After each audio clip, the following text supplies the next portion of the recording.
यहाँ गावे चली जाते। तब तोहरे माई लगे जाती। वाह बुलेट लेके वाह अच्छा एक बात यो सुना कि इनकर मम्मी बड़ा प्यार से बतियावत थी। बहुत मीठ जो वो मीठ। बतिया थे मालूम चलते रसगुल्ला खाते हैं। चाचा हमरे मम्मी के चक्कर में मत पड़े, वाह नहीं गाड़ी बड़ा नगद देती। हाँ 3 थान चक्कर मिल रहे गायब हो जाए सब। नहीं हो पहले चाची देखा, चाची हमार बड़ा इनके मानत थे। वो बेचारे पूरा गऊ हैं। हाँ हो चाचा के बड़ा मानत थे। हाँ अच्छा ई देखा दुनिया के दस्तूर बा, हाँ। अपन मेहरारू केतनो माने लेकिन दूसरे के मेहरारू सबके ज्यादा नगद लागत है। जैसे तुम्हार मम्मी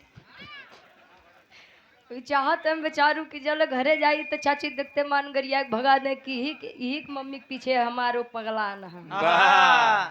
का चाहत है एक लोटा पानी नहीं मिले चाचा। पाछे क्यों पढ़ते हो जी? पाछे नहीं पढ़ना चाहिए, आगे आओ। मेरे ही नहीं समझ में आती बेचारू दुश्मन। सही बात जिला जिला वाले की बात ना का करना। अरे हम तोरे कहती है कि अरे जायदा अब एक लाइन हमरे नवीन भैया के फरमाइश बा का जाने दे।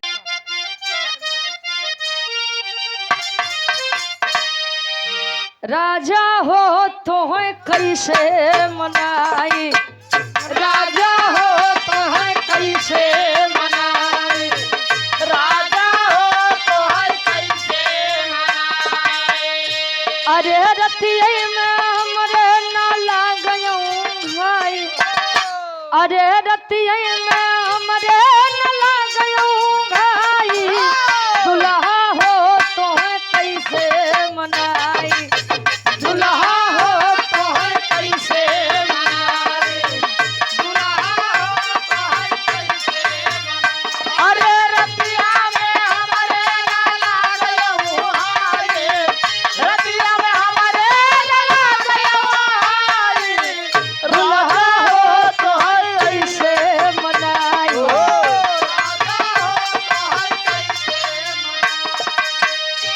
अरे लोहिया वाहिनी समाजवादी पार्टी गंगा पार गए जवानी बल कनवा,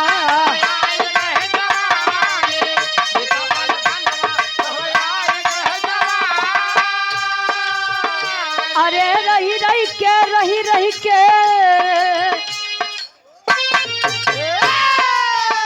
अरे रही रही के सजिया पे अंगड़ाई, अरे रही रही के सजिया पे अंगड़ाई, दुल्हा हो तो है कैसे मनाई, दुल्हा हो तो है कैसे मनाई, दुल्हा हो तो है कैसे मनाई।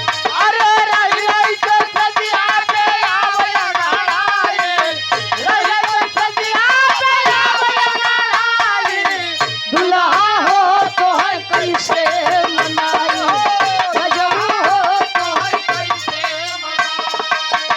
और ये मौर्या साउंड सर्विस की तरफ से का जान दे शहर वाली कजरा, का जान दे शहर वाली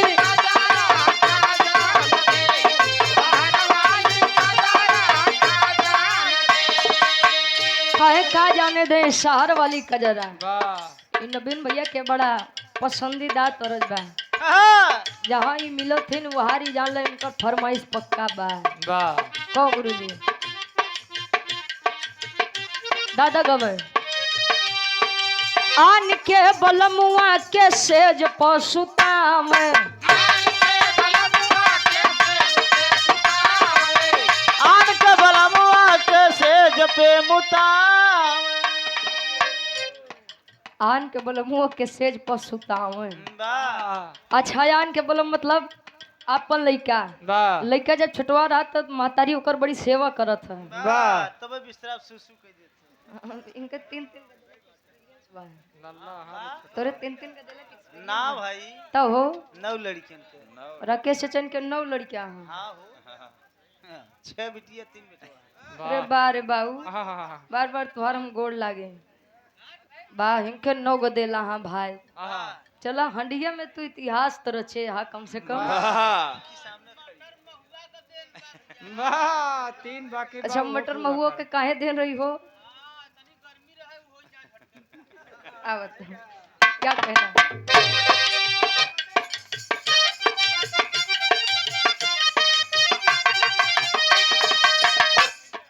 आन के बलमुआ के सेज पसुताव आन के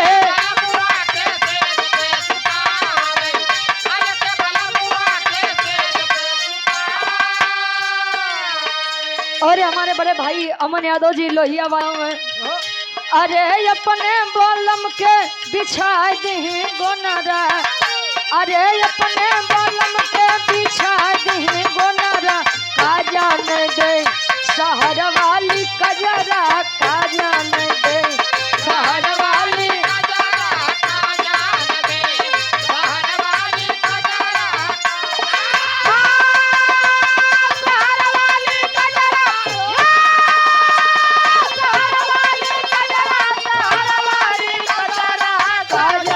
ले चले बिसार शहर वाली कजरा का जान दे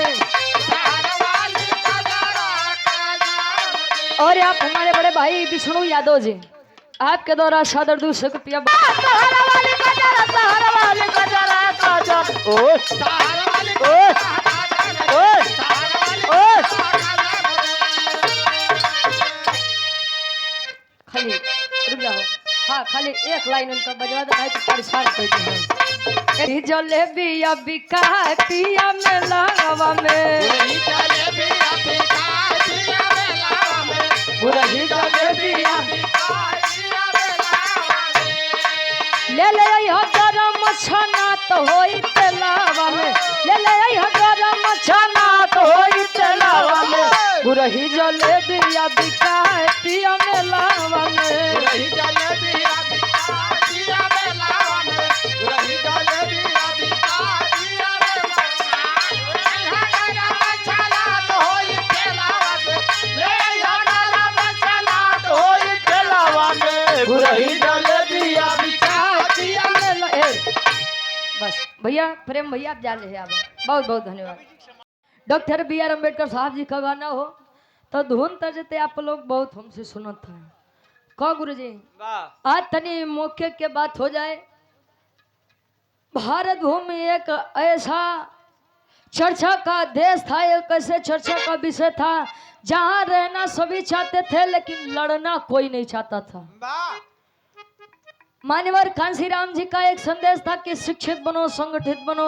और संघर्ष करो वाह डॉक्टर बी आर अम्बेडकर साहब जी ने कहा कि शिक्षा उस शेरनी का दूध है जिसने पिया है उसने दहाड़ा है वाह वैसे पिए तो सब चाहते हैं लेकिन दहाड़े क्यों नहीं चाहते केहू हो गुरु जी 14 अप्रैल आया है हर जगह डॉक्टर बी आर अम्बेडकर साहब जी की जयंती मनाई जा रही है कहीं विराह है तो कहीं नौटंकी है कहीं कुछ है वाह लोग अपने अपने हिसाब से आज के दिन को सेलिब्रेट कर रहे हैं कुछ दिनों बाद ये नीला झंडा ये नीला तिरंगा ये डॉक्टर बी आर अम्बेडकर साहब की स्मृति ये फोटो कहाँ पर होगी कुछ पता नहीं है वाह 15 अगस्त 26 जनवरी को ज्यादा से ज्यादा लोग क्या करते हैं कि आज चला एक तिरंगा झंडा ले ली तनी सा अपने बैकिया में लगाए ले वाह 15 अगस्त चला गवा तो वो झंडा कोने कूड़ेदान में रही कोनो ये तब पता है नहीं बा सम्मान देना सभी चाहते हैं लेकिन सबसे ज्यादा अपमान अगर झंडे का तिरंगे का होता है तो 26 जनवरी और 15 अगस्त को होता है वाह मेरी इस बात को विचार करिएगा आप लोग ये करना सभी चाहते हैं डॉक्टर बी आर अम्बेडकर साहब जी ने कह दिया कि शिक्षा उस शेरनी का दूध है जिस जो पिएगा वही दहाड़ेगा वाह तो भाई पिए ना हाँ सोना का कीमत बढ़ गया किसी ने कुछ नहीं कहा वाह चांदी का कीमत बढ़ गया किसी ने कुछ नहीं कहा हाँ लेकिन जैसे गैस सिलेंडर की कीमत बढ़ी गई गुरुजी वाह लोग चल रहे हैं एजेंसी पे धरना दे दे हाँ तो ले गैस बुक करा 40 दिन 45 दिन बाद मिलत बा वाह अगर समय रहते नहीं यहाँ की खोलबा तो वो दिन अब ज्यादा दूर नहीं बल्कि गले में हंडी पीछे झाड़ू लटका के टहरा जाबा। वाह विकास कभी एक जाति से हो ही नहीं सकता है। क्यों चाह ले कि केवल एक जाति से हम ये भारत देश के आजाद करवाई ले तो करवाई ले का हो ना नहीं करवा पाई। इसीलिए एक लाइन कहना है डॉक्टर B.R. अम्बेडकर साहब जी के लिए कैसे। और 100 रुपए का सम्मान राम शिरोमण कोटेदार साहब खनसार की 5 जमी से गीत। उसके बाद राकेश चाचा जी के नंबर रहे। वाह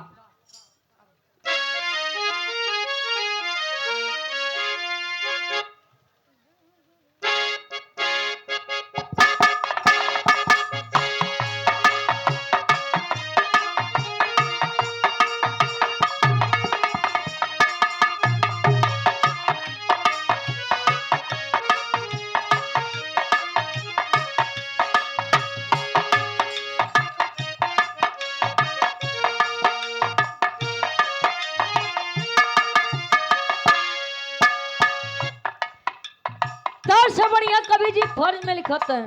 वाह 14 अप्रैल 1891 में एक ऐसे महान पुरुष का जन्म हुआ है जो दलितों खातिर बहुजनों के खातिर मसीहा बन गया, भगवान बन गया। वाह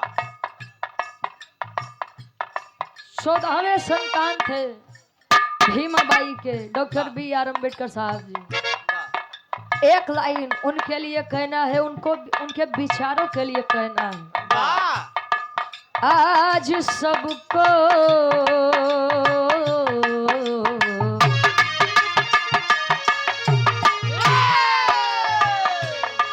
आज सबको बताना है कि बाबा भीम दिए जो, बाबा भीम दिए जो, बाबा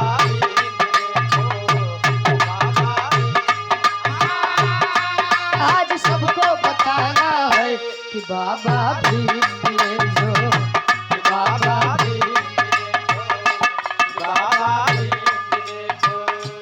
घर घर सबको जगाना है।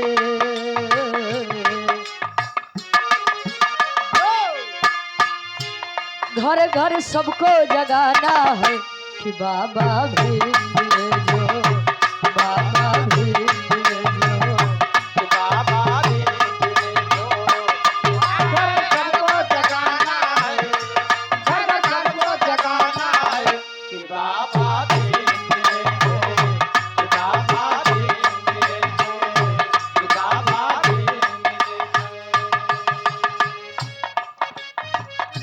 और बाबा साहब जी के जन्म जयंती के उपलक्ष्य में दिनांक 16 अप्रैल दिन गुरुवार को दिन में मेला का कार्यक्रम किया गया तथा रात में जवाबी बिरहा का आयोजन किया गया है, जिसमें बिरहा सम्राट नंदलाल रवि गुरुजी गाजीपुर से और प्रीतिपाल जी इलाहाबाद के बीच में अब मुकाबला होगा। आयोजक आप सज्जन लाल उर्फ सोनू भाई चक्की वाले। वाह ये गार्जियन जी के द्वारा 100 रुपए का सम्मान, बहुत बहुत धन्यवाद। और ये 100 रुपए का सम्मान रमेश सरोज जी।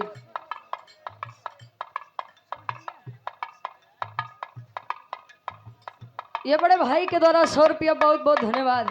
कहे आज सबको बताना है कि बाबा भीम दिए जो, वाह घर घर सबको जगाना है कि बाबा भीम दिए जो। वाह क्या डॉक्टर B.R. अम्बेडकर साहब चाहते थे कि हमारी जयंती आप लोग मनाइएगा?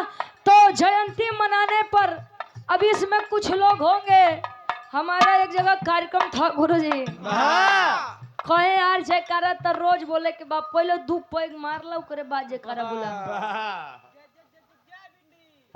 क्या डॉक्टर B.R. अम्बेडकर साहब यही चाहते थे कि मेरी पुण्यतिथि मनाइएगा, मेरा जन्मदिन मनाइएगा और मेरे जन्मदिन पर आप लोग शोर शराबा हंगामा करिएगा?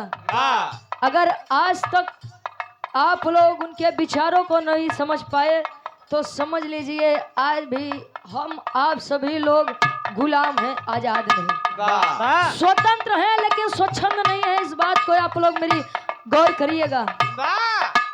हम अपनी इच्छा से कोई कार्य नहीं कर सकते हैं, क्योंकि जमाना आज वो है कि सच कहने पर किसको कब गोली मार दी जाएगी। किसके ऊपर कब मुकदमा दायर हो जाएगा कोई नहीं जानता। इसीलिए स्वतंत्र सभी हैं लेकिन स्वच्छंद कोई नहीं है। वाह अंतरा के पहले अंताल में कवि जी लिखते हैं कैसे,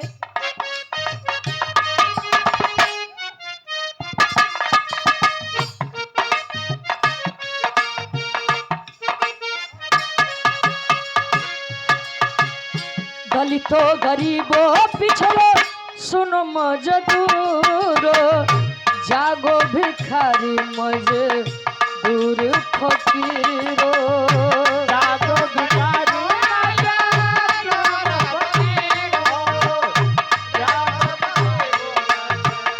दूर फकीरो।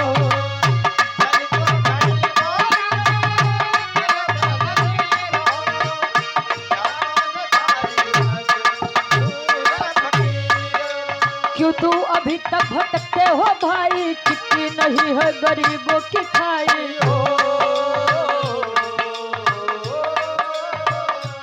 दिल से दिल को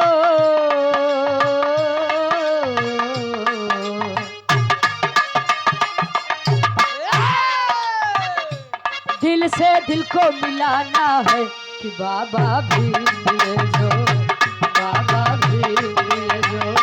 बाबा ही दे दो, बाबा ही दे दो, आंखें भी को मिलाना है, बाबा ही दे दो,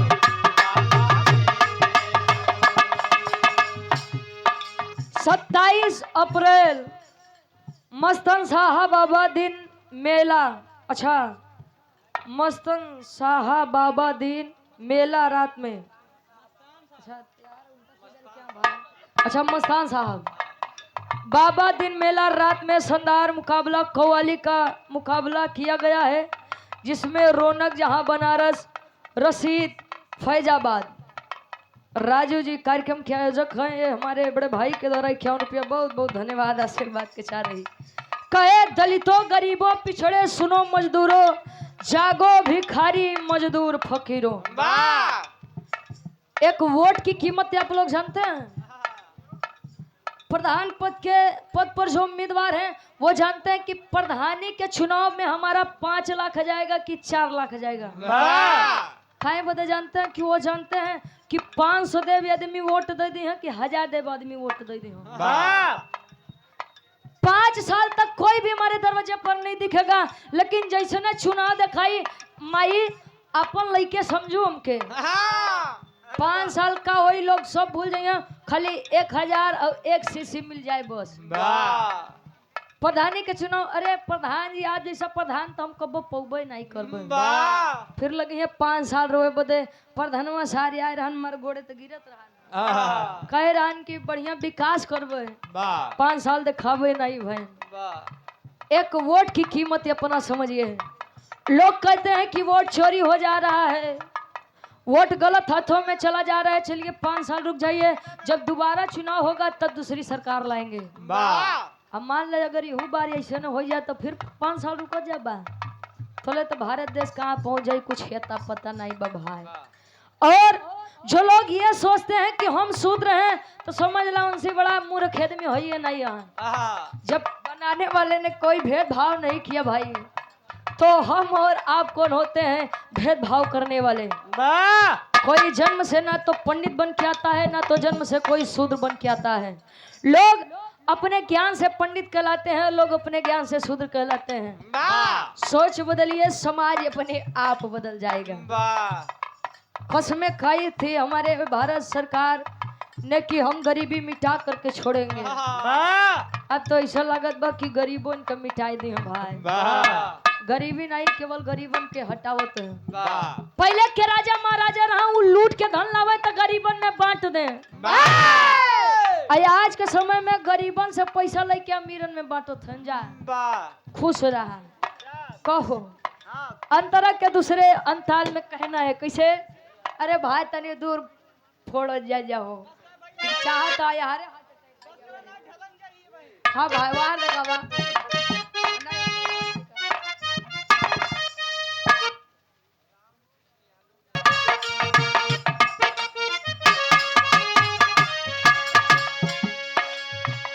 पढ़ लिख लिए हो भाई संगठन बना लो, छोटे छोटे गुट को तुम साथ में मिलाओ।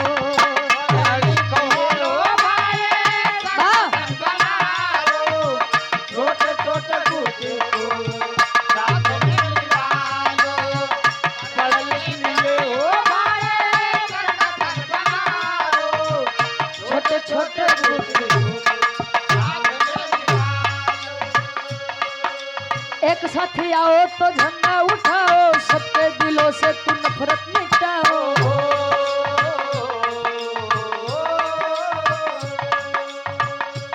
अपनी ताकत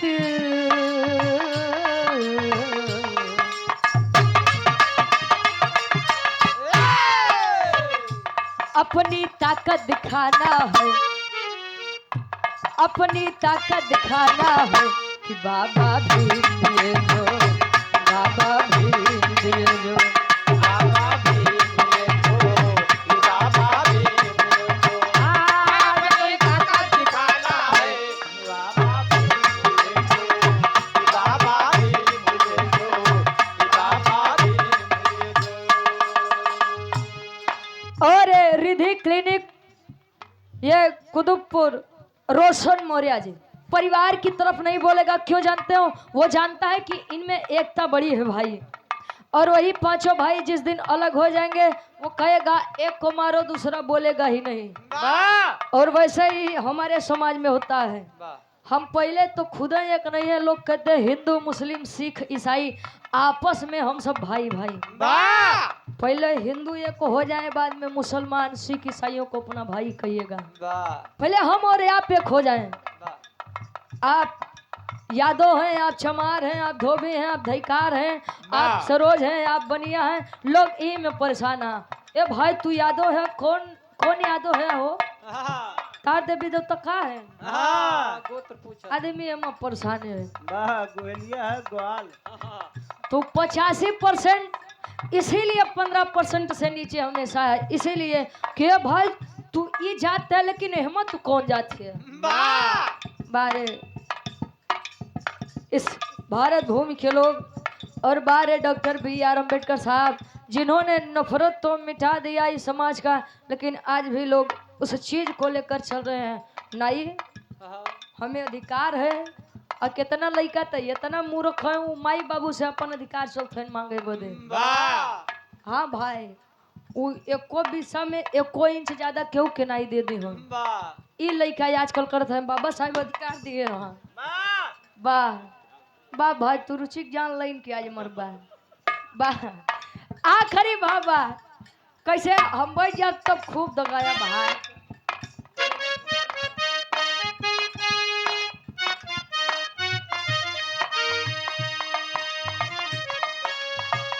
बाबा साहब सबको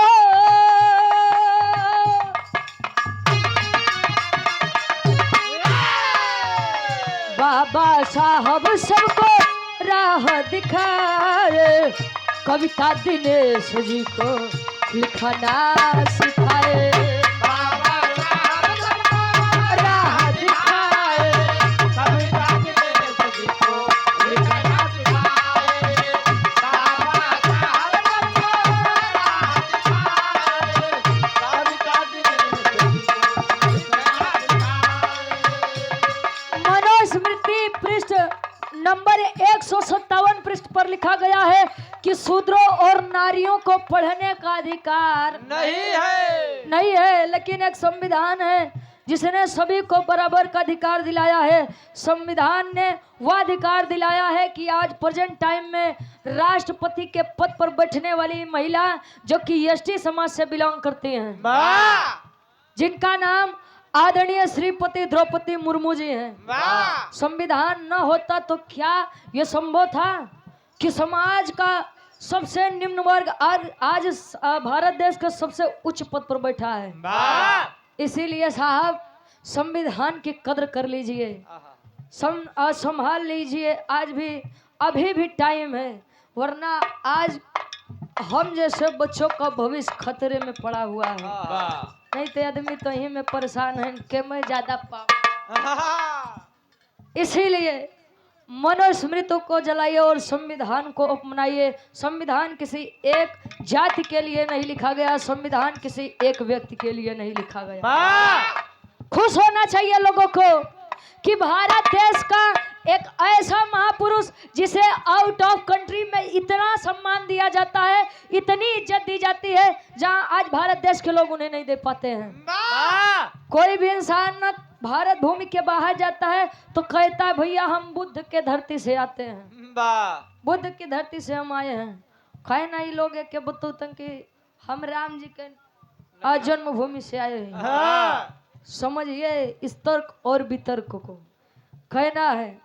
और अंबिका ज्वेलर्स, मैलहन बाजार, फूलपुर, प्रयागराज सबको राह दिखाए, कविता दिनेश जी को लिखना बताए। बाबा साहब सबको राह दिखाए, कविता दिनेश जी को लिखना सिखाए।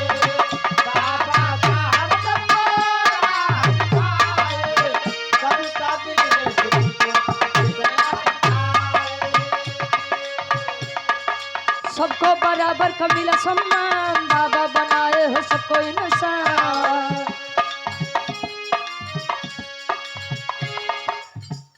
रुचि सबको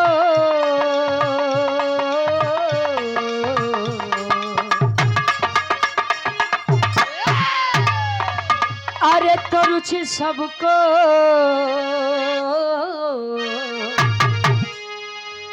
अरे रुचि सबको बताना है, तो रुचि सबको बताना है कि बाबा भीम दिए जो, बाबा भीम दिए जो।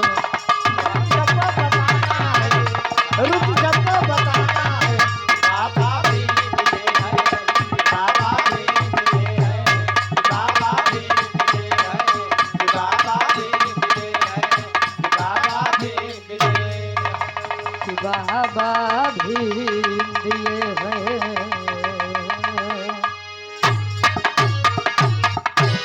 और आप महेश यादव